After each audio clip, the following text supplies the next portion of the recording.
Hello guys, you're welcome. Hope you guys are feeling good. My name is Bukumi BK Kran. So this man couldn't solve the puzzle of the Bible asked by him from Ahmed Deedat. Let's check it out. Let the people listen and let them make up their minds where truth lies.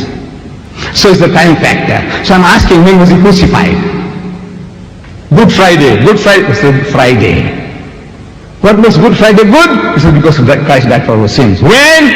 Friday. Right? Yes, Friday. That's what makes Good Friday good. I said, when was it? In the morning or the afternoon? So the clever man tells me it was in the afternoon. It was about 3 o'clock that he was put on the cross.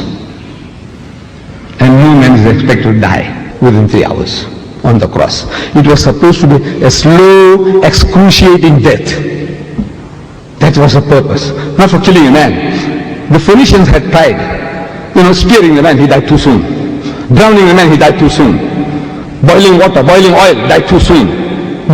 They wanted somebody to die slowly. The guy is lingering on and on, 3 days, 4 days, 5 days. Times history records, up to 6 days the guy would be alive on the cross. It was to be a slow, lingering death. That was the purpose of crucifixion. But they say he died. Okay. So before evening they brought it down. And the Bible tells us the Jews gave him a Jewish burial bath. Ghusl we give to the dead. Then they put 100-pound weight of medicines around him. Like we put camphor to the deceased. 100 pounds weight to put that plastering, 100 pounds. That's what the Bible says. 100 pounds weight. That's what the Bible says. 100 pounds weight was plastered around him, and they put a shroud around him, and they put him into a sepulcher. Sepulcher is not a grave. It's not a grave. It is a big gloomy chamber. According to Jim Bishop, a Christian author, in his The Day Christ Died, the name of his book, he said that this tomb was 5 foot wide by 7 foot high and by 15 feet deep. It was like a big roomy chamber with a ledge or ledges inside. So they put him into that sepulcher. And they put a stone in the opening. And they went away. And there was a storm, thunderstorm, lightning, earthquake. Shh. Everybody would enjoy a Roman holiday. Everybody runs away home. You don't get wet. An earthquake. Sure. All these things to chase people away. Giving helping hands if they were there to help him, to secure him, to save him. All right, let's not go into details. So by the time they brought the body down, hurry. They were in a hurry to put him up. Now in the Bible, and they were in a hurry to bring him down because of the Sabbath. Because on Friday at sunset, it is the Sabbath, Yom Sabt. It's the night comes first, then the day. In Islam, night and day. Ramadan starts. See the moon? Night. Ramadan first night. You see the moon? Ramadan start. You see the moon? Stop fasting. Same thing to the Jews. At sunset, the day changes. Not the Westerner, 12 midnight. Damn it, are you wait till midnight to see the day is changing? But that's your system. That's your system, 12 midnight. You say now it's 1 a.m. 1 a.m. So, right. So they brought the body down. And they put the body into the grave, into the sepulcher, not a grave. So Friday night, he's supposed to be in the grave. Saturday morning, the Bible doesn't say when he came out, Saturday morning he's still supposed to be in the grave. Watch my fingers. No tricks of the hand, the sleight of the hand, the guy in the circus, is clowning and he's doing this and that and he's deceiving you with his movements of his fingers. No, watch here, watch mine. Friday night, he's supposed to be in the grave. Saturday day, he's still supposed to be in the grave. Saturday night, he's still supposed to be in the grave. Sunday morning, the first day of the week, when Mary Magdalene goes to the tomb is empty. This is exactly, I'm reading your Bible word for word, verse for verse. Friday night, he's supposed to be in the grave. Saturday day, he's supposed to be in the grave. Saturday night, he's still supposed to be in the grave. Sunday morning, the first day of the week. Sunday morning, not Monday. Sunday morning, the first day of the week, when Mary Magdalene goes to the tomb is empty. So I'm asking, how many days and how many nights? Come, look. It's very simple. Well, by God, no, if your eyes are not, you're not short-sighted. You can see. How many nights and how many days? Huh? 2 nights and a day. Look, Friday night, Saturday day, Saturday night, Sunday morning, he's not there. 2 nights and a day. What did he say? For as Jonah was 3 days and 3 nights in the belly of the whale, so shall the Son of Man be 3 days and 3 nights in the belly of the earth. He said 3 and 3, 3 and 3. What we see is 2 and 1. I want to know from you Christians whether this 2 and 1 and 3 is the same. Come on.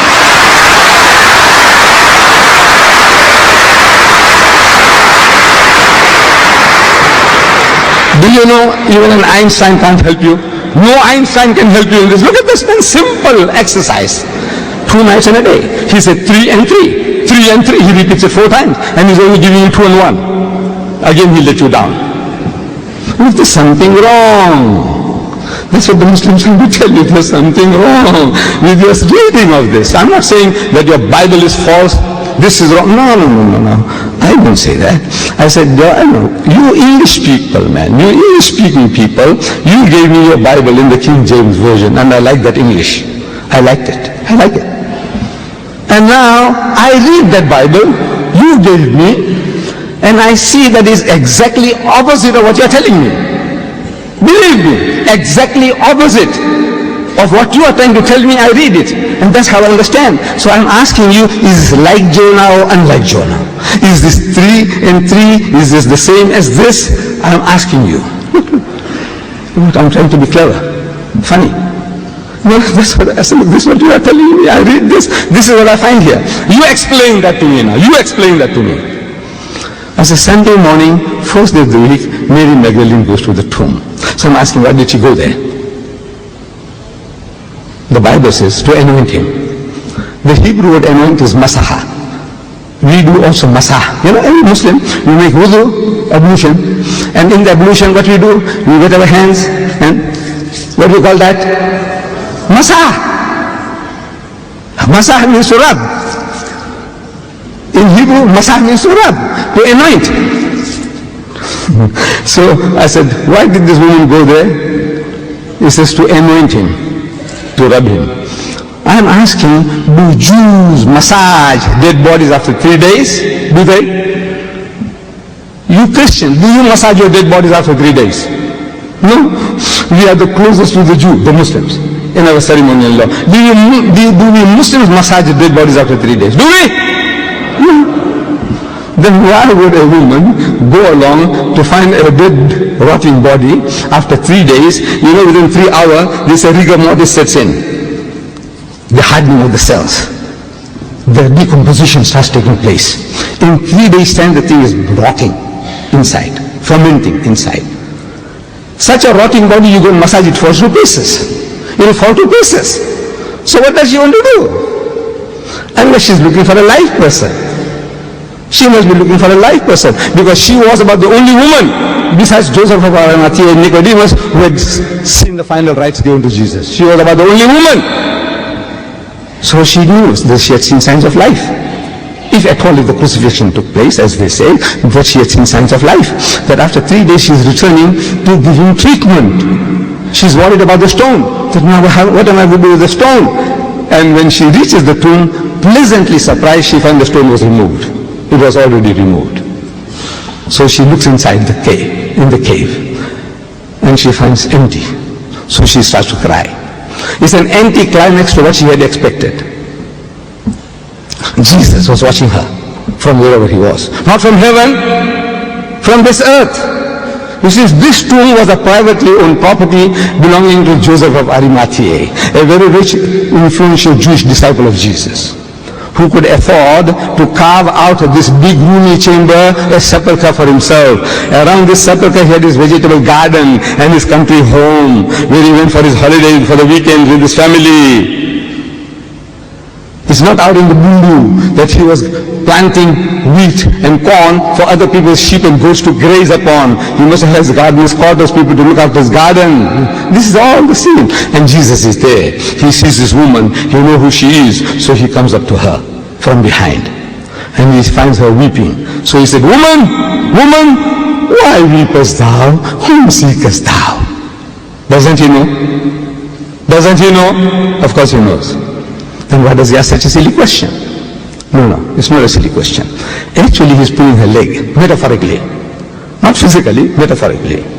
He's pulling her leg. Says, woman, why weepest thou? Whom seekest thou? I'm reading your Bible. She supposing him to be the gardener. I'm asking, why does she suppose he's a gardener? Do resurrected bodies look like gardeners? That we all, when we are resurrected at the end of time, everybody wakes up as a gardener. So the wife doesn't know that whether this is a husband or father or grandfather, everybody is a gardener. Her son, she doesn't know who's who. Is that how it is? No, the resurrected bodies will be yourself. Everybody will be able to recognize you. It will be the real you. So why does she suppose he's a gardener? I said, because he's disguised as a gardener. Why is he disguised as a gardener? What for? I say, because he's afraid of the Jews. Why is he afraid of the Jews? I say, because he didn't die and he didn't conquer death. Had he died, and if he had conquered death, there's no need to be afraid anymore. Because the resurrected bodies can't die twice. You asked me, who says that? I said, your Bible. Paul says, it is ordained unto all men once to die, and after that the judgment. You can't die twice. So if he had conquered death, no need to be afraid, because nobody can kill him anymore. But he had escaped death by the skin of his teeth. If he gets caught, they'll make doubly sure, the Jews make doubly sure that they kill him. So he's disguised as a gardener. She's supposing him to be the gardener. Says, sir, if you have taken him hence, tell me, where have you laid him? To rest, to relax, to recuperate, not where have you buried him?